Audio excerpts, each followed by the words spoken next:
Welcome to Fun Facts Daily, your source for just the good stuff.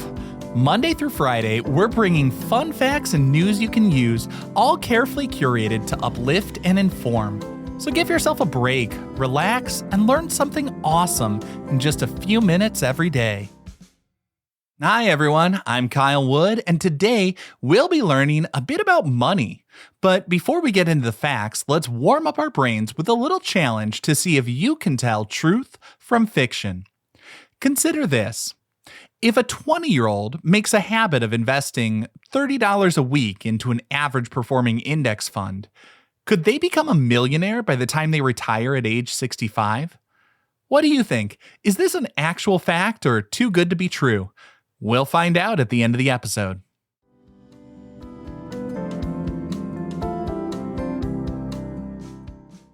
Now for your word of the day.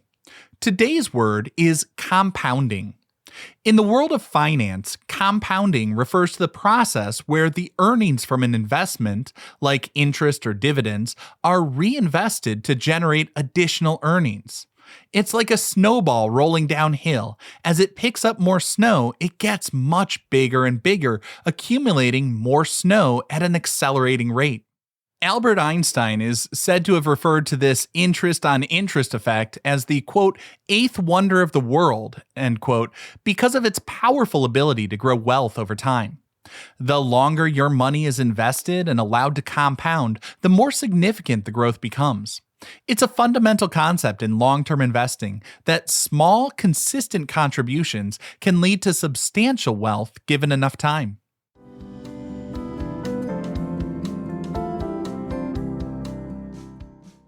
Time for your daily high five, our top 5 fun facts about money.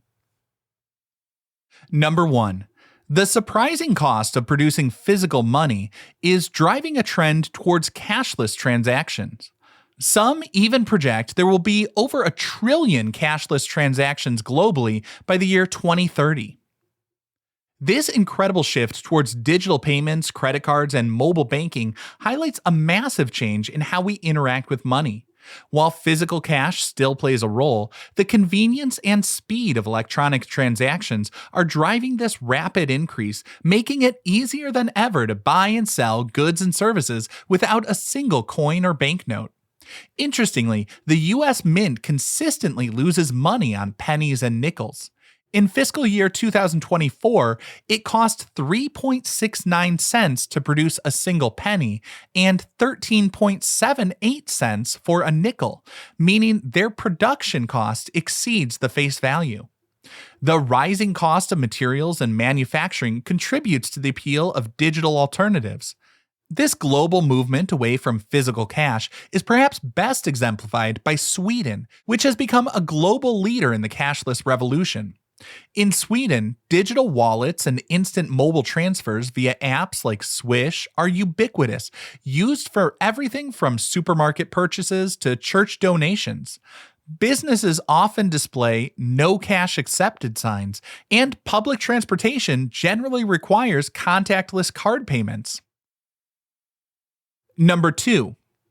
Historically, some societies used highly unusual forms of money, including beaver pelts, large rocks, and even human skulls. You may recall in my chocolate episode, I mentioned that in Mesoamerica, cacao beans were sometimes used like a currency, but around the world, people have used a lot more than that. Long before standardized coins and banknotes, communities around the world came up with a variety of creative solutions for trade and value exchange. For instance, in North America, beaver pelts were a widely accepted form of currency among Native American tribes and early European settlers due to their practical utility and relatively consistent value. Similarly, the island of Yap used immense carved stone discs called rai as currency, which were so large they weren't physically moved, but their ownership was simply transferred. But one of the most unexpected examples comes from some tribes in parts of New Guinea, particularly the Fore people, who, in the early to mid-20th century, used human skulls as a form of currency for specific high-value transactions, especially for like a bride price or dowry or significant land purchases. These skulls, mainly those of ancestors or respected individuals, held immense spiritual and cultural significance, which translated into their economic value. The rarity and the elaborate rituals surrounding their acquisition and exchange made them a unique and powerful form of money used for transactions that extended beyond everyday bartering, symbolizing deep cultural wealth and ancestral connection. Number 3. The world's most valuable coin, the 1794 flowing hair silver dollar, sold for over $10 million at auction. This rare and historically significant coin is considered to be one of the very first silver dollars minted by the United States federal government. While approximately 2,000 were initially struck, poor quality control meant that only 1,758 pieces were actually delivered as legal tender. Today, it's believed that only around 135 to 150 of these original coins still exist, making each surviving example exceptionally rare and highly coveted by numismatists. That's people who study and collect coins. Of course, the flowing hair silver dollar is not the only highly coveted coin. The 1913 Liberty Head nickel is extremely rare with only 5 known examples, making each worth millions of dollars. Another iconic piece is the 1933 St. Gaudens Double Eagle, a $20 gold coin whose value is amplified by the fact that almost all the mintage was ordered melted during the Great Depression, making the few survivors incredibly sought after. These coins are not just currency, they're tangible pieces of history reflecting pivotal moments in our nation's past. Number 4. The U.S. Secret Service, now famous for protecting the president, was originally founded to combat widespread counterfeiting. The Secret Service was established on July 5, 1865, shortly after the end of the Civil War. At that time, it's estimated that as much as 1/3 of the currency in circulation in the United States was counterfeit. This severely undermined public trust in the nation's money and threatened the stability of the economy. The Secret Service's initial mission was to curb this rampant fraud, investigating and apprehending those who produced and circulated fake currency. For decades, the Secret Service operated solely as an anti-counterfeiting bureau under the Treasury Department. It wasn't until the assassination of President William McKinley in 1901 that Congress authorized the Secret Service to provide full-time protection for the president. This expanded mission, born out of a tragic event, cemented the agency's dual role, safeguarding the nation's financial integrity and ensuring the security of its leaders. And our 5th and final fun fact for today, modern paper currency incorporates an impressive array of high-tech security features and specialized printing methods to thwart counterfeiters. Unlike regular paper, U.S. currency is printed on a unique blend of 75% cotton and 25% linen, giving it a distinctive feel and enhanced durability that's difficult to replicate. This special substrate is then subjected to a multi-stage printing process involving offset printing for background colors. In this method, the ink image is offset from a printing plate onto a rubber blanket and then transferred to the paper. This indirect process allows for very fine detail and consistent color application across large print runs. They also use intaglio printing, which prints from an etched plate for the raised tactile images of portraits and intricate designs. And they use letterpress printing for serial numbers and seals. But the anti-counterfeiting measures don't end with just the specialized paper and layered printing. They include watermarks that are only visible when held in light and security threads embedded within the paper that glow under a UV light.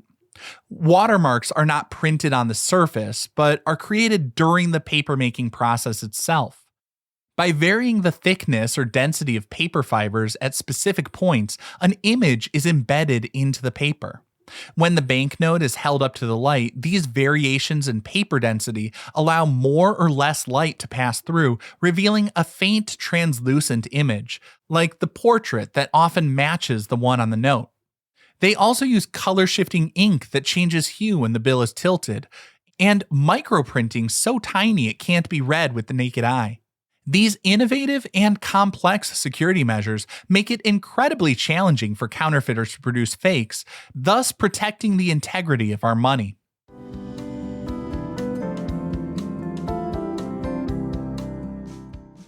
Now for some news you can use.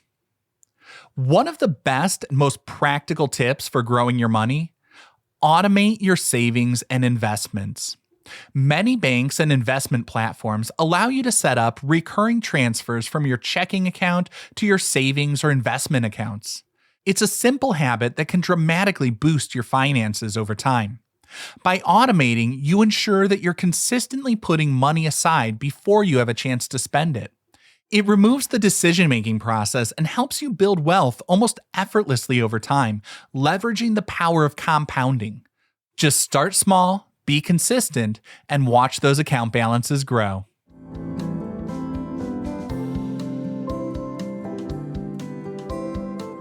Now for the moment you've been waiting for. At the beginning of the episode, I asked if it's true that a 20-year-old could simply set aside $30 a week into an average performing index fund and become a millionaire by the time they retire at age 65. Well, that's a fact. The power of compounding is truly amazing. Let's assume an average annual return of 10% for an index fund, which is generally in line with the historical performance of the S&P 500 over long periods, including reinvested dividends. If a 20-year-old consistently invests just $30 per week, by age 65, they would realistically accumulate around $1,121,491.55. That's because their investments are earning returns, and those returns are then earning their own returns, creating a powerful snowball effect over 45 years. Now, let's look at how much more powerful compounding can be with slightly higher savings, or how much more challenging it becomes if you start later. If that same 20-year-old saved $50 a week instead of $30, they wouldn't just reach $1 million, they'd accumulate well over $1.5 million by age 65. But if you wait to start later, the numbers change dramatically. To hit that $1 million goal, a 30-year-old starting out would need to save $70 to $80 a week. A 40-year-old would need to save around $180 to $200 a week, and a 50-year-old would need to save a much higher amount, closer to $500 a week. This magic of compounding is probably why they always say the best time to start investing is yesterday, but the second best time is right now. Now, I hope you enjoyed learning a bit about money with me today, and be sure to tune in every weekday for even more fun facts. Fun Facts Daily is an Airwave Media podcast. It was written, recorded, mixed, and edited by me, Kyle Wood. Thanks for sharing a part of your day with me. Be sure to follow Fun Facts Daily on your favorite podcast app so you can keep the good stuff coming your way every day. And if you like the show, please do me a favor and leave a kind rating, review, or just tell your friends about it.